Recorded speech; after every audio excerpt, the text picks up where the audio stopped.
समस्त प्रभु प्रेमी भक्तों को जय सिया राम। भगवान की अहेतु की कृपा से गोस्वामी तुलसीदास जी महाराज द्वारा रचित दोहावली रामायण के माध्यम से राम नाम का प्रभाव कहने सुनने गाने का अवसर प्राप्त हुआ है।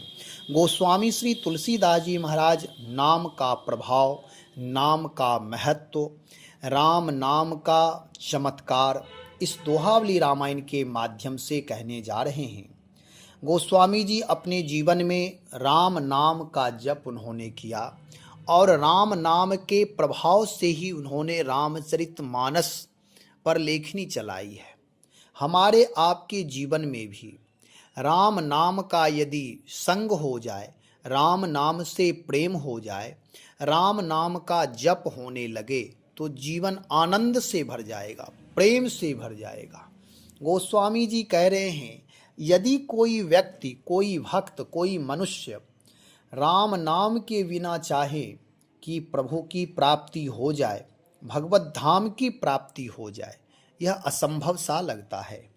गोस्वामी जी दोहावली रामायण में कह रहे हैं, राम नाम अवलंब बिनु परमारथ की आस, बरसत बारिद बूंद गही चाहत चढ़न आकाश। जो राम नाम का सहारा लिए बिना ही परमार्थ की, मोक्ष की आशा करता है, वह तो मानो बरसते हुए बादल की बूंद को पकड़कर आकाश में चढ़ना चाहता है। अर्थात जैसे वर्षा की बूंद को पकड़कर आकाश पर चढ़ना असंभव है, वैसे ही राम नाम का जप किए बिना परमार्थ की प्राप्ति असंभव है। अब इसका भावार्थ सुने। गोस्वामी जी कह रहे, राम नाम अवलंब बिनु परमार्थ की आस। परमार्थ स्वरूप परमात्मा, इनकी प्राप्ति असंभव है। कैसे? कहते राम नाम अवलंब बिनु, राम नाम के सहारा लिए बिना कोई चाहे कि शास्त्रों के माध्यम से हम भगवत स्वरूप का बोध कर लें, आत्म स्वरूप का बोध कर लें, माया स्वरूप का बोध कर लें, जगत स्वरूप का बोध कर लें, ये असंभव है। संभव इतना ही है कि जो शास्त्रों में लिखा हुआ है उसे हम याद कर सकते हैं, अभ्यास के द्वारा कोशिश करेंगे जो स्वरूप बताया गया है उस स्वरूप पर खड़े उतरने की। परंतु ऐसा है नहीं कि जब तक आत्मबोध भजन के माध्यम से ना हो जाए तब तक शास्त्रों की बात भी समझ में नहीं आती, और समझ में आ भी जाए तो जीवन में उतरना मुश्किल हो जाता है। सब कोई जानते हैं कि संसार में स्थायी रूप से रहना नहीं है, यहाँ से एक न एक दिन जाना है। यहाँ भक्ति पूर्वक, भाव पूर्वक एक दूसरे से मैत्री भाव करते हुए जीवन बिताना परम धर्म है, लेकिन सब कर नहीं पाता है। जबकि जानते सब हैं, चाहे वह कोई पंडित हो या चाहे कोई मूर्ख हो, यह सबको बोध है कि यहाँ स्थायी कुछ नहीं है। फिर भी अविनाशी परम तत्व को छोड़कर, परमात्मा को छोड़कर, करुणा निधान दया निधान प्रणत पाल जो भगवान हैं, उन्हें भूलकर हम विनाशी संसार, परिवर्तनशील संसार में ही आसक्त हो जाते हैं। मोहासक्त होने की वजह से मैं और मेरा की भावना रहने से इस संसार में परोपकार भी सब कोई नहीं कर पाते। भगवान धन देते हैं, पुरुषार्थ के द्वारा धनार्जन किया जाता, विद्यार्जन किया जाता, नाना प्रकार के भौतिक संसाधन उपलब्ध हो जाते हैं, फिर भी हम उसे परहित में प्रयोग नहीं करते जिससे कि यश कीर्ति की प्राप्ति हो। ऐसा कर नहीं पाते, जबकि जानते हैं परोपकार धर्म है, परहित धर्म है, लेकिन कर नहीं पाते। ऐसे ही बिना जाने जब तक राम नाम का सहारा नहीं लेंगे, ग्रंथों को याद कर सकते हैं, पुस्तकों को रट सकते हैं, लेकिन जीवन में यदि उतरेगा, किसी भी चीज की प्राप्ति वास्तविक सत्य का बोध करना चाहे, प्राप्त करना चाहे, उसके लिए गोस्वामी जी कहते हैं राम नाम अवलंब बिनु परमार्थ की आस। परमार्थ स्वरूप परमात्मा ही है। परमात्मा राम ब्रह्म परमार्थ रूपा मानसकार कहते हैं कि राम जी जो हैं वे ब्रह्म हैं और वही परमार्थ स्वरूप हैं। और उस परमार्थ परम तत्व परमात्मा भगवान श्री राम की यदि प्राप्ति करनी है, भगवान नाम में रस जब तक प्राप्त नहीं होगा तब तक भगवत प्राप्ति संभव नहीं है। इसलिए कैसे, तो उदाहरण देते हैं, बरसत बारिद बूंद गही चाहत चढ़न आकाश। जैसे बारिश की बूंदें होती है, वर्षा तेज बारिश हो रही है, उस समय कोई व्यक्ति चाहे कि हम इस बूंद को पकड़ करके इसके सहारे में आकाश में चढ़ जाऊं, तो ये उसकी मूढ़ता होगी, मूर्खता होगी, अनर्गल प्रलाप होगा। ऐसा संभव नहीं है। ऐसी कल्पना करना झूठी कल्पना, कोई कल्पना है, ऐसा कभी हो ही नहीं सकता। ऐसे ही जैसे कोई बारिश वर्षा जल की बूंदें पकड़ करके आकाश में नहीं चढ़ सकता, ऊर्ध्वगामी नहीं बन सकता, ऐसे ही हम आप भी भगवान के भक्ति मार्ग का अनुसरण करना चाहे, भगवान से प्रेम करना चाहें, भगवत तत्व का वास्तविक बोध करना चाहें, तो उसके लिए राम नाम का सहारा लेना पड़ेगा। राम नाम के बिना असंभव है।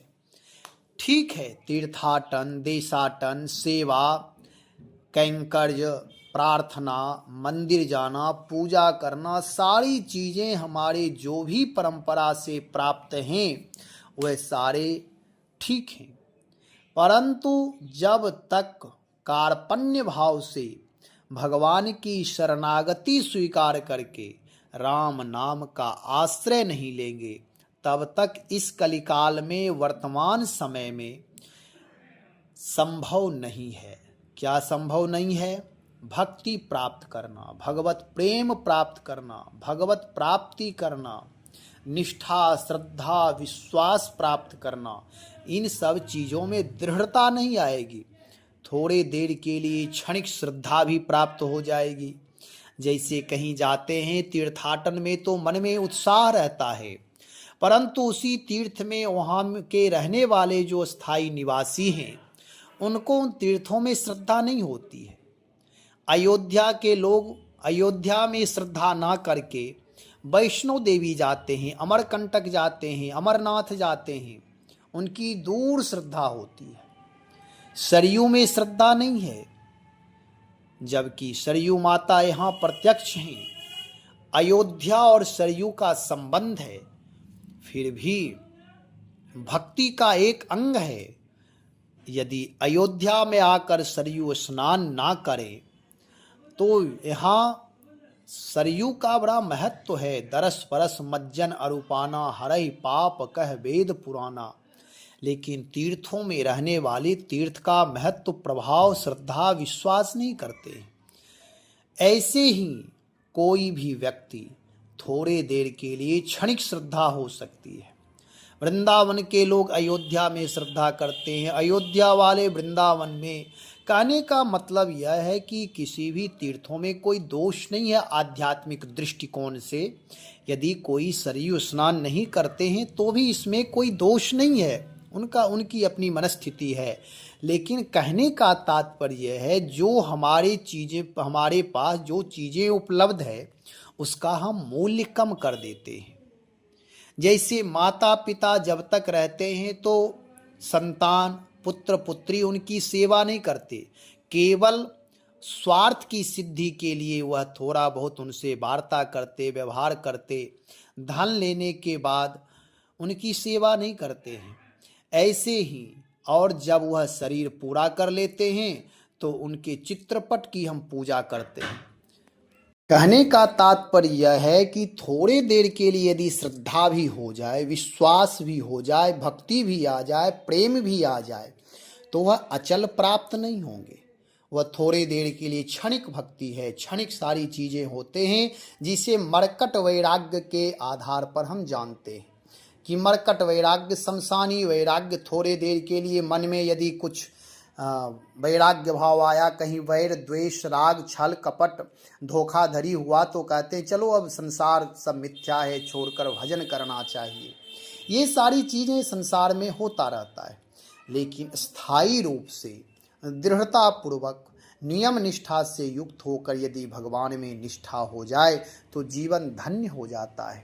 वही गोस्वामी जी संभाल कर रहे हैं, जीव मात्र से, मनुष्य मात्र से कह रहे हैं कि भगवान की भक्ति यदि चाहते हो, भगवत प्राप्ति चाहते हो, तो राम नाम अवलंब बिनु परमारथ की आस।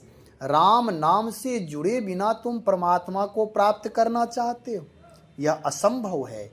उदाहरण देते हुए कहते हैं, बरसत बारिद बूंद गही चाहत चढ़न आकाश। बारिश हो रही है, उसकी बूंदे को पकड़कर आकाश में चढ़ना चाहते हो। जैसे यह असंभव है, ऐसा कोई नहीं कर सकता, वैसे ही राम नाम के बिना भगवत प्राप्ति असंभव है, भक्ति असंभव है, हृदय में प्रेम असंभव है। राम रामायण का पाठ करना, रामचरितमानस का बहुत सारे लोग पाठ करते हैं, लेकिन भ्रातृत्व का बोध नहीं होता, भगवत प्रेम का बोध नहीं होता है।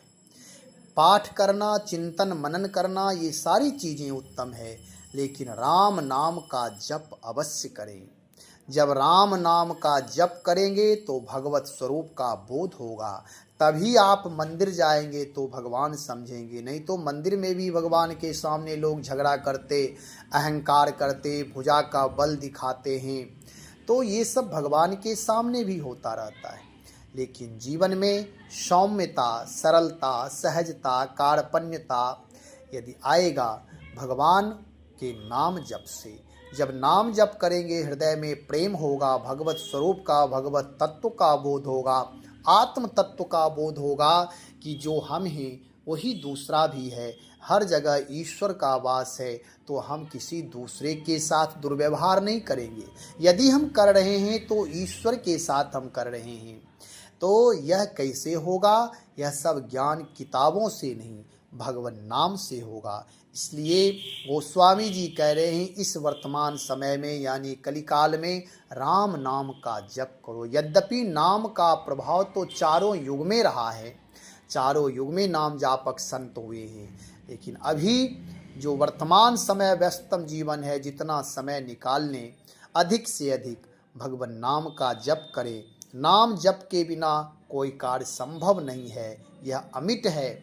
और जब राम नाम जप करेंगे तो कोई कार्य असंभव नहीं है, ये भी अमिट है कि कोई भी कामना, चाहे भौतिक कामना हो या भगवत प्राप्ति करना हो, राम नाम का सहारा ले लेते हैं तो भगवत प्राप्ति अवश्य होगा।